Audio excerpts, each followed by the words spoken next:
they taught us to hate our broad noses and our full lips and our big hips. And then they started buying the stuff. They started getting the cornrows and they started perming their hair tight. And we're like, wait a minute.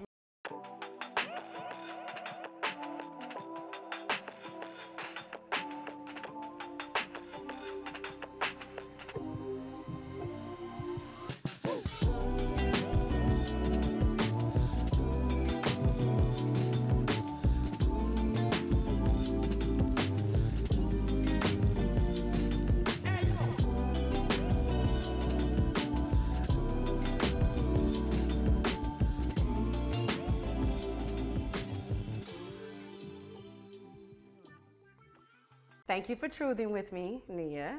Of course. I appreciate it. So today's question, and remember, you're just telling your truth. You are in a safe space. That's what truthing is about. You don't have to feel muzzled in any way.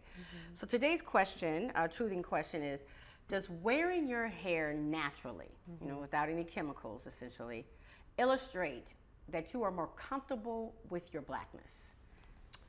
So it depends on the audience, right? That's how I feel about it. I think that in our culture, wearing our hair natural, we're finally embracing it a little bit more than we did before. Yes. But do you think we're embracing it because we're becoming more comfortable with our blackness? I wouldn't say because we're becoming more comfortable with our blackness. I think we're just evolving a little bit more than we did before. Okay. I think there's so many things about becoming woke now that I think that this is just a part of that progression. Yes. So, for instance, I believe a lot of people, we went from weaves, right? So in the beginning, weaves were, you get your hair done and you don't want people to know you have a weave. That means you have a good weave, right? Right. So you go from there to, now we have full wigs and, frontals and all of that, and they're in all different colors and sizes, and you're like, okay, we know that's not your hair. So I think the same thing with natural hair, right? Like I feel like the thought process with natural hair was you had to have nice, pretty, curly. But that's what I mean about being more comfortable with our blackness, because we always used to talk about, sadly, I'm embarrassed about it, but it used to be good hair, right? So if you had good hair, which I'm shocked that anybody still uses that term, it's because your hair, while you were black, it was straight or just very loose curls, right? Which really said that we didn't like ourselves, because typically our hair is tighter coils, right? And so now, what I'm seeing is that as we become more comfortable in our skin and our blackness and that we're no longer believing that our traits are ugly, because remember, they taught us to hate our broad noses and our full lips and our big hips, and then they started buying the stuff, right? And they started getting the cornrows and they started perming their hair tight, and we're like, wait a minute. Right? And now it's like, and I'm like, so it's like there is a celebration of our blackness. And did I think that didn't exist 15 years ago? But is it really, or is it just a phase, a fad, right? Because like the 70s? Like when I'm black and I'm proud and people had afros? Yeah, and that was natural, and it wasn't added in hair, because now they have natural hair that's added in, right? So like, you don't have to grow dreads. You can buy them from the store and weave them in. So I think it's a fad, because a lot of people who have natural hair, I'm on TikTok all the time, and I see a lot of natural hair women are now going back to perms. Really? Yeah, I see that a lot. And I have tons of friends that are hairstylists. And I think at one point, so to reiterate what I'm saying, I don't think it's a wokeness type of situation. I think it's a fad. Yeah, I think from being around people that are in the industry, they literally went from perm to natural. Now they're going to weave. Now they're going back to perm, or they'll go back to natural. And so a lot of times I would, because I'm natural, but a lot of times I would go on Pinterest and see different natural hairstyles that I'm interested in, and then I would show it to my hairstylist, and she would say, "Oh, that's a weave." Like they can tell Right. that, which I can't. So I'm thinking, But even the fact that they're wigs, because I'm on TikTok all the time, I love TikTok, and a lot of the wigs are natural. So the fact that they're wigs that are made of natural, tightly coiled hair or dreads means that we think that's attractive. Like we think that that is a desirable way to do hair. And I'll say, I'm older than you. And I will say that I would have never considered wearing my hair in braids 20 years ago. really? Never would have crossed. I wouldn't have thought it was professional. Okay. And if I'm honest, I don't think I would have believed it was attractive. I think that the Eurocentric standards of beauty definitely were in my head. I didn't realize it back then, but I do believe like loving your blackness in a country that teaches us to hate ourselves is a journey, right? And so I remember back in my days that I'm old, Charlie's Angels was it. Child, and I had I used to have the Charlie Angels, the wings, right? So first I had to get all this hair I had, pressed, and then curl it, right? Yeah. But then because my hair wasn't like my little white friends in my neighborhood, it didn't flip, it didn't feather, right? I'm trying to feather it, but my hair is not made to wasn't really made to feather. It was made to so it just I kind of looked like I was always taking off a flight. My hair was like this. I believe that I thought that, you know what? I can't even say I believe it. I know it. I remember getting a perm. I remember distinctly getting a perm. And I would go swimming with my white friends. And I remember that first time I had a perm and I went swimming and my hair went straight like theirs went straight. Because normally my hair would, curl up or whatever. And I was happy. I was happy that my hair did like their hair, and I felt pretty that my hair did like their hair. I mean, and it makes me cry for my younger self as a girl who was taught to hate her hair. And this is, if you were to, I don't know the Four Seasons, whatever, but I wouldn't say that my hair is, it's pretty straight, fairly, but I hated my hair. I thought pretty hair and the lucky was straight. So did you grow up in an area where it was mostly white people? After 8, so I started out on Hampton University's campus, and then the real listen, not to that. And then my parents thought they were doing the right thing, and they moved me to this white neighborhood, and I had white private school for a second, and I do. That's why I always think it messes with your mind. But even I think about I used to get what was it, Glamour magazine, and 17 magazine was in my day, and there weren't even any black models. I mean, there was no black models. So the standard of beauty I saw every day was something that I could never achieve. So I feel like it's based on your environment too, right? So absolutely. I didn't grow up in a predominantly white neighborhood at all. I grew up in Paterson, New Jersey, born and raised. I grew up in a very Hispanic neighborhood. I probably will have to count on my hands how many white friends that I had. Yep. So everywhere I looked, I saw people who looked like me. And that is so powerful. Yeah. I mean, the effect that it has on children. I mean, one of the choosing questions is it always best? We think you work yourselves to death to put your kids in private schools that are oftentimes very white. Is that really the right decision? Because sometimes I think mentally it could screw with our self-esteem. Yeah. Well, I had the best of both worlds, right? So I went to Hampton as well. But I left Hampton because I was having a little bit too much fun in Hampton. And so I went back to New Jersey and I graduated from Keene University in Union. So that's a very different dynamic than coming from Hampton University, right? So I feel like I got the best of both worlds, and I think that's why I'm kind of grounded a little bit differently when I deal with people. Yeah. Because I know how to deal with white people, and then I know how to deal with black people. You know what I mean? Or just diverse. But your hair wasn't a growth for you. Your natural hair, it wasn't something that you had to grow into feeling comfortable wearing your hair as it naturally goes out of your head. kind of went with the trend. Okay. So, for instance, you talked about braids, right? Mm-hmm. So I don't think people were as comfortable with braids until Beyonce came out with braids. Right. And then it was a thing. Michelle Obama, former, First Lady Michelle Yeah. Obama, said she did not wear braids the whole time she was in the White House. Now here she is, the most powerful person, one of the most powerful women in the world.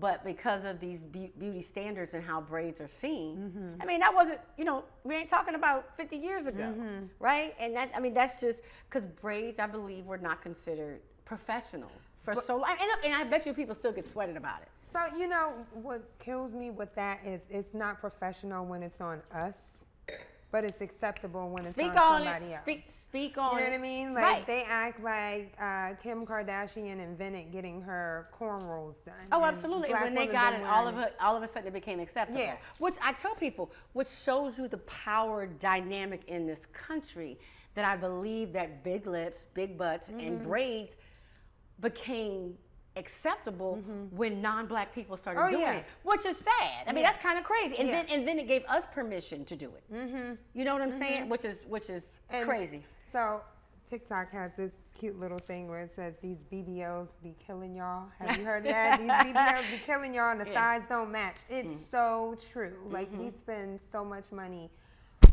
We invented it, right? Like, this is us naturally. Right. So why are we going to get more enhancements? We weren't doing that 20 years ago, 30 years ago. Right.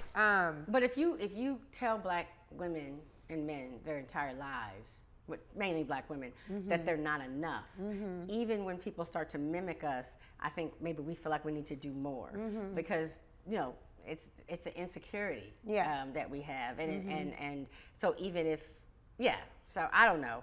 But I feel like it's interesting. I went to Jacksonville, Florida recently to see my friend's daughter play basketball. And I was sitting in there, and the two teams, I mean, it was, the stadium was full, but I would say 98% of the people there were black. And when I tell you I saw every style, and I would say majority were natural, and the kids were just walking around comfortable. And I said, wow, I didn't have that when I was a kid. And it taught me the power. And so I see what you're saying. Like, your environment definitely affects how you see things. And it's not necessarily the time as much as I think it is. I mean, I do think natural hair is more popular now. I feel like I'm seeing it more. But I mean, even with men, like, they're growing their dreads out and things. And our hair is an act of rebellion. And it's an extension of ourselves, like our style and who we are and how confident we show up in the world is dependent on what our hairstyles look like a lot of times. So think of, like, when you talk about black males, now they're, back then it was Rogaine hair for men, right?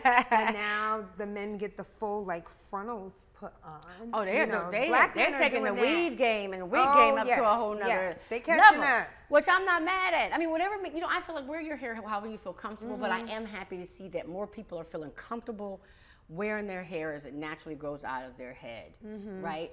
But I don't think there's anything wrong if you want to, perm it, conk it, dye it, because I'm dyeing mine. Okay, I ain't going. I dye mine too. Talk about me if you want to. I'm take my time with these grays. All right, I have to get comfortable with my age. Right. But I do, I do, like you, I have seen a lot of people talk about their, wearing their natural hair.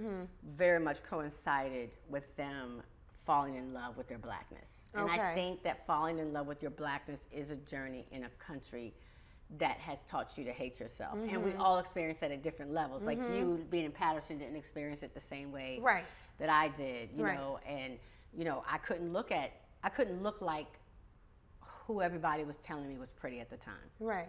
You know what I'm saying? And even when we had, like, Diana Ross back in the day, and we would tie a towel over our heads, my cousins and I, we'd fling our hair and, sing our song. Put a headband on. Right, and because we were trying so hard, but again, it was long hair. Yeah. Never were we looking at Good Times and seeing, Esther Roll's hair, and being like, oh, I want my hair to look like that.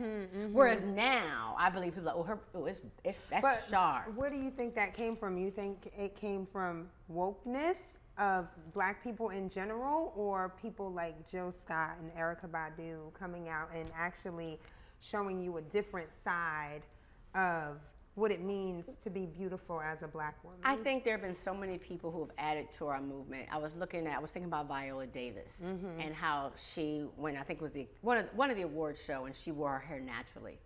And I know how she insisted in the show, How to Get Away with Murder, she would have her wigs on, but at night she would take it off because she was going to represent what it was truly to be a Black woman with her natural hair. And I so appreciate that. So I do think it was a movement to say, it is okay, and it is beautiful, and it is us.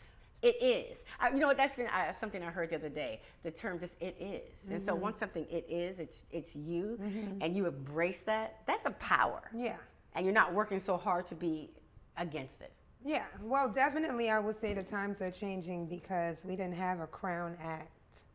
Right, and it's still not in most of our states. That's what's crazy. You still can be fired legally.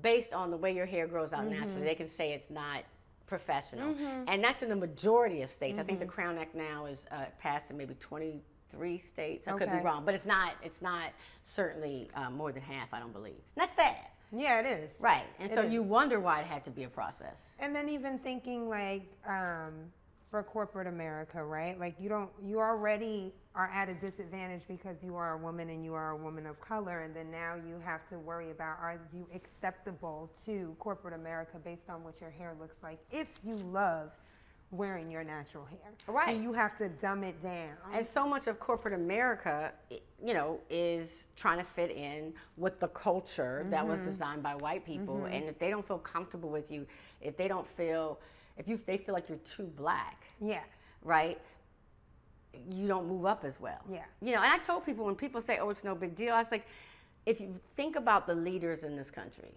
if you think about the people who've made it, like how many people really in the beginning had their hair natural? Like Whoopi Goldberg she started it early. Oh, yeah. And I remember, this is the thing though, I remember being with my family at holidays and people saying, why don't she do something with her hair? Yeah, it's true. So we carry within our Black families, It's because true. we were trained that way, we carried that hate. Oh, yeah. You know. We put it on ourselves. Yeah, all the time. Remember which gymnast was it that here she is winning award? Was it Simone Biles was winning awards and people are talking about her hair? With her ponytail. Her ponytail, how her edges weren't right. I mean, we are brainwashed people sometimes. Yeah. So I'm glad to see that slowly, you know. Is it though?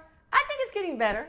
I definitely don't think it was what it was 10 years ago. No, but I mean, people do talk about their edges being laid. Yeah. But, now it's baby hairs for the gods. Now you what? It's baby hairs back in the day. The men are wearing baby hairs? Baby hairs. The real people, yeah. But now they're like literally parting their hair from here and making baby hairs. Wait. I've seen that, but men are doing it too? Men are doing everything. Okay. Child, I'm old. You know what? I'm not going to judge it because I'm sure people thought my stuff was, older people thought I was whack back in the day, but I ain't ready for that. I ain't ready for that. I just want baby hairs to be done. I'm tired of baby hairs. Yeah. I want to retire them. We can let go of some baby hair. Yeah. Baby hair. But okay, we do, I mean, it was a good conversation. I don't know if there's a right answer to it, but I think it's an interesting conversation. Because the reason why I asked it is because my stylist was saying she feels like there's dissension, like some natural hairlistas are actually, like they judge people who put chemicals on their hair or wear. And I was like, I don't believe, now see, how can you be pro-Black and dog other Black people? And particularly, I feel like it is a journey. So sometimes other people, we're all at different parts of every journey. That's how I feel. So I feel like there are true natural hair women and there are wannabe true natural hair women. So what are the wannabe natural hair women? So to be truly natural is to not have any chemical processing in your hair whatsoever. You're very conscious about the type of ingredients that are in your shampoos and conditioners. Okay. No phosphates, no parabens, all these chemicals, they do away with them, right? Yeah, see, that's what I'm saying. See, everything like becomes a contest. Like sometimes with Black people, it's like, but you ain't really real. You ain't really down. Like, you know what I'm saying? Like, I'm like, can't we just all just get along and be cool with it? Right? So from the naked eye, we're all natural. But when it comes down to it, like you said, within our own community, we beat each other up. We're like, well, are you truly natural? If, like, am I considered truly natural because I dye my hair red even though I'm natural? Right. Another person may not think that I'm truly natural because they don't dye their hair at all, you know? So it's, like you said, feeding that stereotype of, like, we beat each other up, like we're our worst critics. Yes. You know what I mean? Yes. So it starts with us. Whatever we decide to do to move forward, people are going to follow. Well, So I'm we have to- definitely happy to see more people wearing their hair natural. Actually, I disagree with you though. I don't think it's a trend. I mean, what I'm saying is, I do think it has changed permanently that more people are going to wear their hair naturally going forward to the end of days. I mean, do I think that some people it's a trend and they're going to relax it and go back and forth? But I think that natural hair is at least a consideration, whereas I'm from a day that natural hair was not even a consideration. You trying to work in corporate America, that was not allowed. Okay. Like Hampton, you know, Yeah. many of those schools still to this day have policies. If you're in a business school, you cannot wear your hair over a certain length. Oh, Like the- okay. Yeah. Okay, I did not know that. So I do believe and hope that they start changing those policies, because I could do it at a white school. That's what's sad, because like I said, we're hardest on each other. And I know why they created the rules. They wanted us to be able to get jobs. Right. Because at one time, you know, black men needed to be clean shaven, couldn't have a beard, and things are changing somewhat now. But then it kind of goes back to, are they teaching us in HBCUs how to be acceptable to white America? Yes, they are. Right? So Yeah, I mean, without a question, undoubtedly, yes. But where is the teaching to be confident in I agree. who you are, and it's okay for your hair to look a certain type of way because you're coming with all these credentials and education behind you. So be firm in how you feel, and when you walk into the room, be confident with what you're trying to obtain, you know? Yeah, I mean, I think that I think what they're saying is real, that the more acceptable you are to white people, the more white sounding, looking, acting you can be, the greater your chances are of success. Sad, but true. True. But at the same time, I do think there's something powerful in teaching self-esteem and people wanting to love themselves. So it's this hard balance. Yeah, has to be a balance. It has to be a balance. Yeah. Well, thank you for truthing with the sister. I appreciate it. I had a ball. Thank you so much.